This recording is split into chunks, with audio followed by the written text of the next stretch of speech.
Boom, live and direct with the new microphone, and we're gonna do a test. New microphone, test. 1, 2, testing. We're here live and direct with Gavin from the corn chilling spot,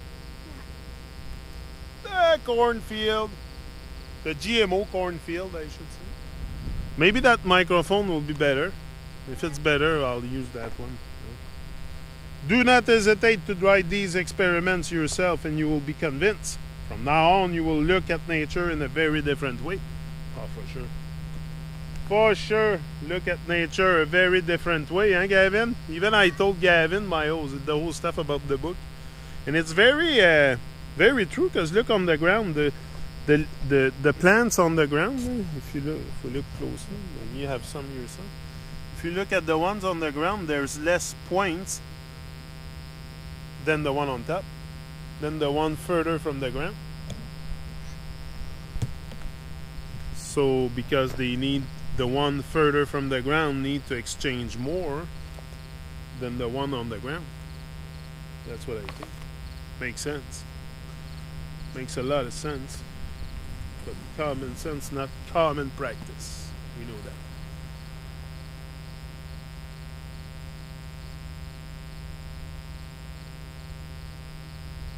Anyway.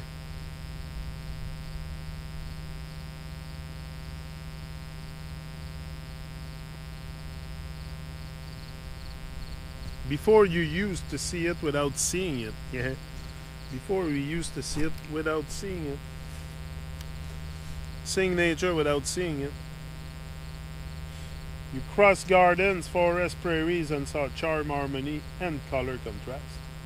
Now you will love plants, thinking of the ascent of the sap giving it life, and knowing how it all works. Whether it be a blue sky or a stormy day, you will remember currents of conduction falling from the sky like an invisible rain, and you will see points everywhere.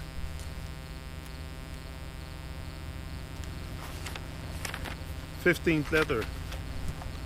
Talking about minerals and less about vegetation. Are you willing to consider mineral life rather than vegetable? During the course of this letter, this will change the mood a little and rest your mind. Again, we will try to keep it short and simple as I promise. I will cover the subject of minerals with the electric currents of conduction in mind. I will not touch the subject through geological or chemical considerations, even though these are important aspects. You can get all that in the books of any library. What I want to talk about are minerals as they fit into the world of points. These accomplish their work without consideration. They are an integral pack of earth and are therefore a part constant in the electric equilibrium. In other words, the earth absorbs atmospheric electricity in two distinct ways. Uses the auxiliary vegetation, and uses its own points. What are these points that captures electricity? They are infinite in number. The angular parts of rocks, crystals, and the acute angle of the tilted. Not too d'accord avec ça.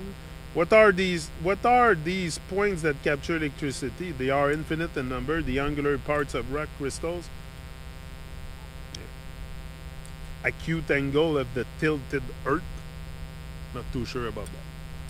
As working lightning rods, logic takes over when one considers that the highest points gets the action.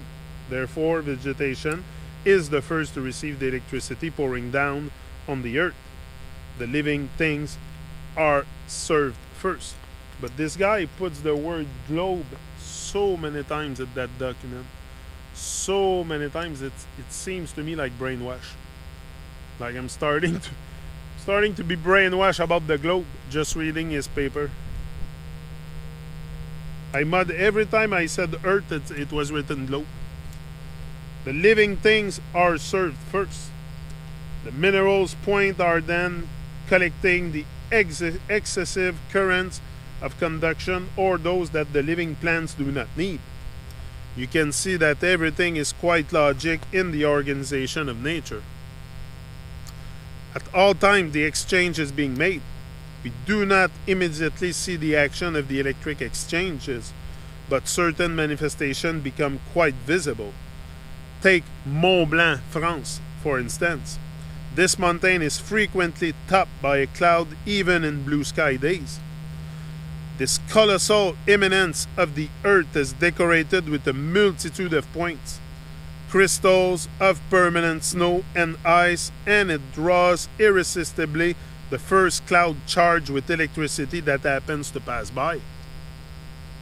Such a phenomenon frequently occurs at the 50th parallel in France, which is particularly well located for the balance and rhythmic exchange of the charges and discharges seen happening between it and the atmosphere. I address now those that till the earth. If you remember, I attribute the roles of humus and water as its prime virtue being that of carrying electricity. I go a little farther in seeing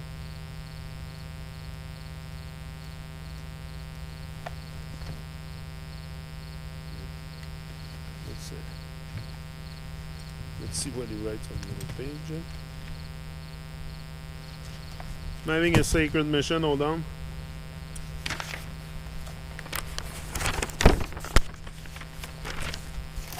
Yeah, with the electric currents so captured by these points of soil, the proper conditions are possible, if there is proper humidity, to create the electrolytic action that permits new oxygen and nitrogen.